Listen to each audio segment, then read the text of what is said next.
Hi bro. And bro ఇప్పుడు మనం present IT sector చూసుకున్నట్టయితే స్టూడెంట్స్ అందరూ బ్యాక్ డోర్ బాగా ప్రిపేర్ చేస్తున్నారు. వెళ్ళి అక్కడికి మనీ పే చేసిన తర్వాత వాళ్ళకి ఒక 1 మంత్ 2 మంత్ శాలరీ ఇవ్వడాలు, తర్వాత మా దగ్గర ఏం లేదు, ఆల్రెడీ మీ మీ స్కిల్ లేదు, మీ దగ్గర ఇచ్చిన వర్క్ సరిగ్గా చేయట్లేదని తనని జాబ్లో టర్మినేట్ చేయడము, ఇలాంటివన్నీ జరుగుతున్నాయి కదా. దానిపైన మీ స్పందన ఏంటి బ్రో? యాక్చువల్గా బ్యాక్ డోర్ ఎందుకు ప్రిఫర్ చేస్తున్నారంటే ప్రజెంట్ ఉన్న మార్కెట్లో జాబ్స్ అనేవి అవైలబుల్ లేవు. సో వీళ్ళు బ్యాక్ డోర్ ఎందుకంటే ఇంట్లో ఉన్న ప్రెషర్ జాబ్ రాకపోతే సంథింగ్ వాళ్ళ ఫైనాన్షియల్ ప్రాబ్లం ఉండడం వల్ల బ్యాక్ డోర్ ప్రిఫర్ చేస్తున్నారు అనమాట. ఈ ఈ ఈ యొక్క అవకాశాన్ని ఎవరైతే కన్సల్టెన్సీ వాళ్ళు ఉన్నారో వాళ్ళు ఆస్కారం తీసుకొని వీళ్ళని మోసం చేయడానికి అది ఒక చిన్న ట్రిక్ అనమాట. బ్యాక్ డోర్ అనేది మాక్సిమం ఎక్కడా జరగదు.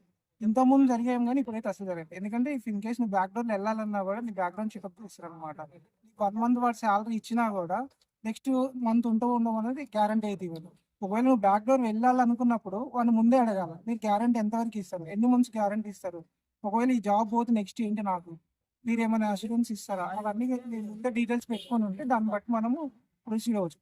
నా ఒపీనియన్ అయితే బ్యాక్ డోర్ వెళ్ళడం అనేది మార్కెట్ మనకి తెలిసిపోద్ది. మార్కెట్ ఉన్నప్పుడు మనకు ఆటోమేటిక్ కాల్స్ వస్తాయి. ఇన్ కేస్ కాల్స్ రావట్లేదు మార్కెట్ డల్ ఉందని అర్థం చేసుకోవాలి. బ్యాక్ డోర్ ఉందని చెప్పేసి వాడి దగ్గరికి వెళ్ళిన వాడు డెఫినెట్గా మోసమే జరుగుతుంది. జాబ్స్ చేయలేనప్పుడు వాడు బ్యాక్ డోర్లో తీసుకొచ్చి ఎక్కడ పెడతాను నేను. సో అది మీరు ఆలోచించి చెప్పాలి. ఓకే బ్రో, ఇప్పుడు మన ఎస్ఆర్ నగర్ అమీర్పేటలో ఏ కోర్స్ అయితే స్టూడెంట్స్కి బాగా యూస్ఫుల్గా ఉంటుంది అనుకుంటున్నాను? ఇక్కడ సాఫ్ట్వేర్ వచ్చేసరికి మనకి డెవలపర్స్ ఉంటారు, నాన్ డెవలపర్స్ ఉంటారు అనమాట. డెవలపర్ కోర్సెస్ వచ్చేసి కంప్లీట్గా మనకి కోడింగ్ లాంగ్వేజ్ పైథాన్ కానీ జావా కానీ C++ కానీ ఇలా ఈ సైడ్ వచ్చేసరికి డెవలపర్ సైడ్ ఉంటుంది. డెవలపర్కి ఎప్పటికీ మార్కెట్ ఉంటుంది. కంప్లీట్ గా ఏ ఇయర్ చూసుకున్నా కూడా మీరు ప్రతి ఇయర్ లోనూ మీకు డెవలపర్స్ కి ఈ జాబ్స్ తక్కువ నేను ఎక్కడా లేదు. నెక్స్ట్ వచ్చేసి టెస్టింగ్ వాళ్ళు వన్స్ డెవలపింగ్ టెస్ట్ అయిపోయిన తర్వాత నెక్స్ట్ వచ్చే ప్రాసెస్ టెస్టింగ్. టెస్టింగ్ వల్ల కొంచెం తక్కువ ఉండొచ్చు. ఇప్పుడు మార్కెట్ పరంగా అయితే డెవలప్స్ అండ్ సేల్స్ ఫోర్స్ ఇది కొంచెం హైలో ఉంది. సో నా ఒపీనియన్ అయితే కంప్లీట్ క్లౌడ్కి మూవ్ అవుతున్నప్పుడు జనరేషన్ అంతా క్లౌడ్కి షిఫ్ట్ అవుతుంది అనమాట. నా ఒపీనియన్ క్లౌడ్కి వెళ్ళటం బెటర్. డెవలప్స్ AWS GCP ఏదైనా ఒక క్లౌడ్ దాంతో ఉన్న జెన్కిన్స్ డాకర్ ఇవన్నీ.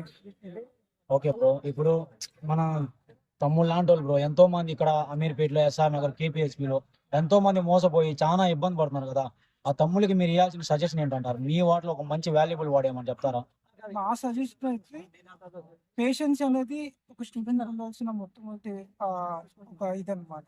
నువ్వు ఎంత పేషెన్స్ గా ఉంటే అన్ని జాబ్స్ నీ దగ్గరికి వస్తాయి. ఓపిక లేనప్పుడు ఆటోమేటిక్గా నువ్వు నష్టపోతా ఉంటావు. ఈ ఓపిక లేని తనాన్ని వాళ్ళు ఆసరాగా చేసుకొని నీ దగ్గర డబ్బులు ఎలా నొక్కాలని చూస్తుంది. ఎందుకంటే నీకు ఓపిక ఉండే దగ్గర డబ్బులు కట్టి జాబ్ తెచ్చుకోవాలని అదేదో కొద్దిసేపు ఓపిక చేసుకో.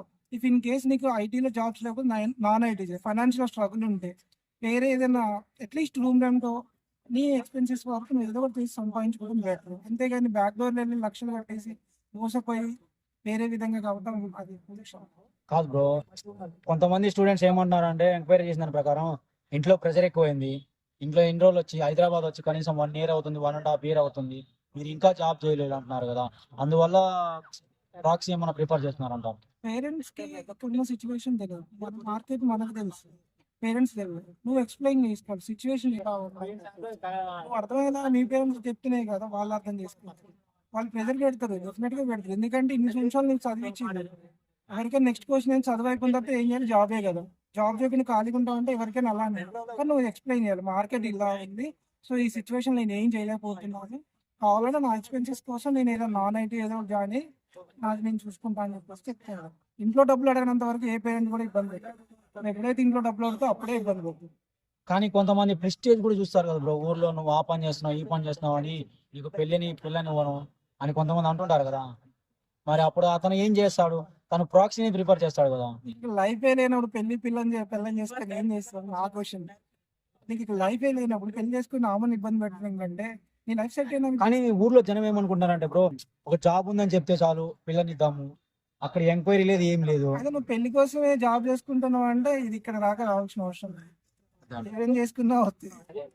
చేయకుండా మామూలుగా ఫేక్ సర్టిఫికేట్లు ఎట్లా నువ్వు ప్రాసెస్ లో తీసుకుంటున్నావు కదా, అదే సర్టిఫికేట్ పెళ్లికి పెట్టుకోండి ప్రాసెస్ ఎవరైతే